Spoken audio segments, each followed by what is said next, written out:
Você que está em casa aí, está se preparando para viajar nessas férias, então fica ligado aqui no Jornal da Pajuçara amanhã, no quadro Conheça Seus Direitos de hoje. É bom ficar atento a alguns detalhes importantes antes de fechar o seu pacote turístico. E é exatamente sobre esse assunto que a gente conversa agora com o advogado Eduardo Costa, que já está aqui comigo, já está aqui no estúdio. Ele é advogado especialista em direito do consumidor.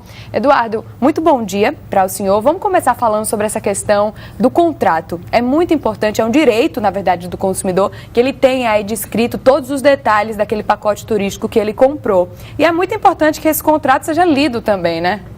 Isso. Bom dia, Juliana. Bom dia aos telespectadores da TV Pajuçara. De fato, o contrato ele é um instrumento em que vai ser colocado, né, disciplinado todos os pontos referentes à oferta e à extensão dessa oferta que esse consumidor ele está adquirindo. E aí, logicamente, é no contrato que você vai disciplinar, né, enfim, datas, horários, a extensão de toda a obrigação. Por exemplo, se o hotel, né, ele oferece café da manhã, se oferece meia pensão, se não oferece nada. Quais né? são os serviços que estão inclusos? Quais são os serviços que estão né? incluídos, exatamente. Certo. E hoje em dia é muito comum mesmo, a gente vê alguns consumidores fazendo uso daqueles sites de compra coletiva. O pessoal compra até passagem aérea, né? Compra diária em pousada, em hotel. E eu acho que esse setor aí, esse segmento, é um segmento que merece uma atenção especial, né? Com certeza. Tanto que, assim, o Código de Defesa do Consumidor, como ele é de 1990, aí não havia, né, essa revolução digital que nós temos hoje, você não vai achar no Código de Defesa do Consumidor nenhuma prescrição específica em relação a comércio eletrônico. Tanto assim que agora em 2013 a Presidente da República ela expediu um decreto, enfim, fez exarar um decreto-lei, né, que os consumidores podem achar na internet, que é o decreto 7962 de 2013, e esse decreto ele disciplina essa questão do comércio eletrônico, especificamente também em relação à questão das compras coletivas. Então todos os sites são obrigados hoje a terem um endereço físico, né, claramente os meios de acesso do consumidor para elucidação, para o esclarecimento de dúvidas e, principalmente, eles têm que trazer todas as informações referentes à oferta. As cláusulas limitativas de direito têm que vir com destaque, né? A informação de que o consumidor ele tem o direito de arrependimento nas compras feitas fora do estabelecimento. Então é importante a gente frisar o direito de arrependimento do consumidor, que tudo aquilo que você comprar fora do estabelecimento comercial, ou seja, por um catálogo de uma revista, pelo telefone, pela internet, o consumidor ele tem direito a desistir do contrato no prazo de 7 dias a contar ou da assinatura do contrato, né, seja para um produto ou um serviço, ou a contar do recebimento desse produto ou serviço. E os sites de compras coletivas, eles também têm a incumbência e a obrigação de destacar 2 pontos muito importantes.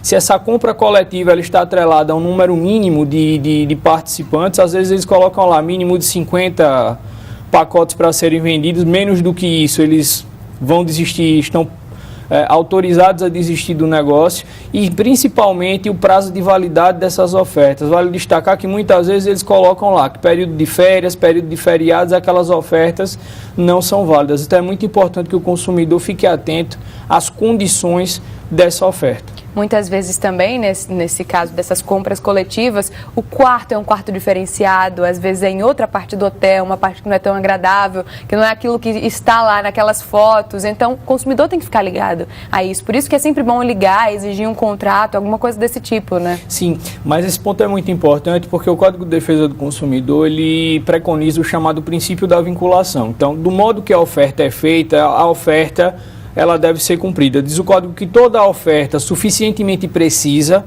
vincula o fornecedor, vincula as empresas ao seu cumprimento.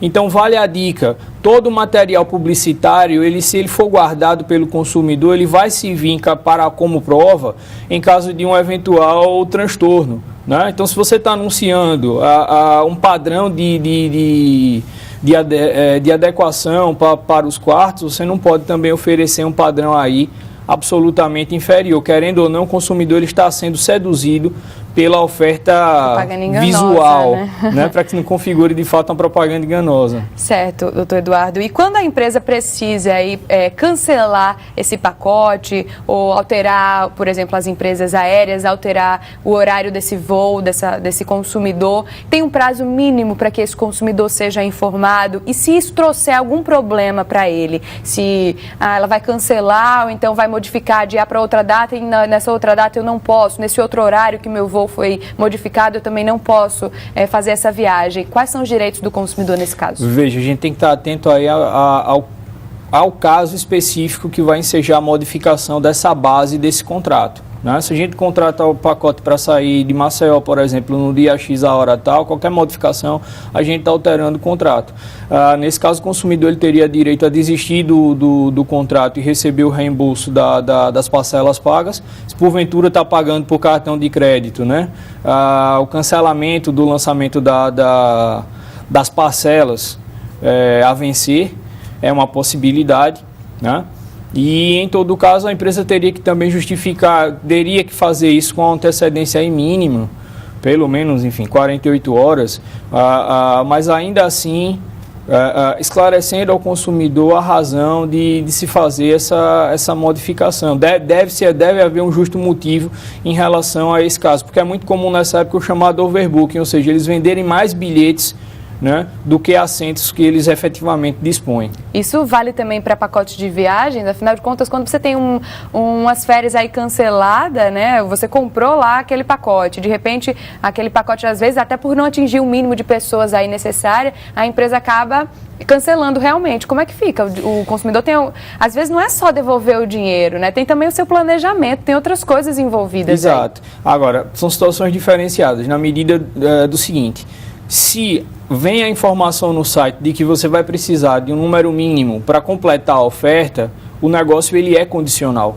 Então não haveria maior sanção, maior repercussão para o fornecedor em razão disso. Se você compra numa agência, é bom você perguntar então, né? Se Exato. Você compra numa agência física, vai lá. Exato, mas normalmente nas agências físicas os pacotes são vendidos individualmente, independentemente dessa situação. Isso é uma característica mais atrelada às compras coletivas. Qualquer desajuste em relação a esse contrato, o cumprimento dele parcialmente, de modo parcial, cumprimento defeituoso ou não cumprimento desse contrato, né, dá a possibilidade aí do consumidor ingressar com a ação para o ressarcimento dos danos materiais, ou seja, dos prejuízos financeiros que ele teve. Aí ele tem que comprovar exatamente esses prejuízos, sem excluir ainda também a questão do pagamento da indenização por danos morais, né, pelos transtornos sofridos. E aí vale contar que da data do fato, o consumidor tem até 5 anos para entrar com essa ação na Justiça. Doutor Eduardo, e quando a desistência aí desse pacote turístico é do consumidor, parte do consumidor, quais são os direitos? Veja, ele tem o direito ao reembolso daquilo que ele pagou. O que se discute muito, Juliana, é o montante de uma eventual cláusula penal, ou seja, de uma multa que ele possa pagar. Geralmente a gente fala na faixa de 5%, 10%. Teve um caso muito interessante agora em 2013 que chegou ao STJ, Superior Tribunal de Justiça, que é quem pacifica da última palavra no Brasil em relação a direito do consumidor, da aplicação ordinária das normas de defesa do consumidor. E aí o STJ declarou o seguinte, no caso que serve como precedente para os demais, que o máximo que se poderia se estabelecer ali naquela hipótese seria de 20%. Ok, doutor Eduardo. Então, acho que no final dessa nossa entrevista, fazendo uma análise, acho que o que a gente pode passar para o pessoal que está em casa é pergunte. O ideal é você ter todas as informações aí, né, sobre esse pacote que você está comprando. Enfim, seja se você estiver comprando num site de compra coletiva ou então numa agência, né? O ideal é perguntar. E muitas vezes até você assina um contrato, lê o contrato, mas no contrato também tem cláusulas abusivas. Então, Sim. Se tiver alguma dúvida, procurar um advogado também é sempre uma boa opção, né? Exato. Há essa possibilidade, além de se procurar, por exemplo, o PROCON para verificar o histórico da empresa, né? Sites como, por exemplo, o Reclame Aqui, onde o consumidor ele pode mais ou menos tomar uma base, caso ele esteja contratando com uma agência de fora, uma agência que ele não tem aí maiores referências, é sempre bom ele dar uma pesquisada. E ressaltando sempre que os fornecedores eles têm que dar informação correta, precisa, né? Completa. O máximo detalhado possível, para o consumidor, até para se resguardar de eventuais situações futuras. Muito obrigada, doutor Eduardo, pela sua participação aqui no estúdio do Jornal da Pajuçara. Amanhã, um Feliz Natal para o senhor e para a sua família. Você também e para todos os telespectadores. Um bom dia.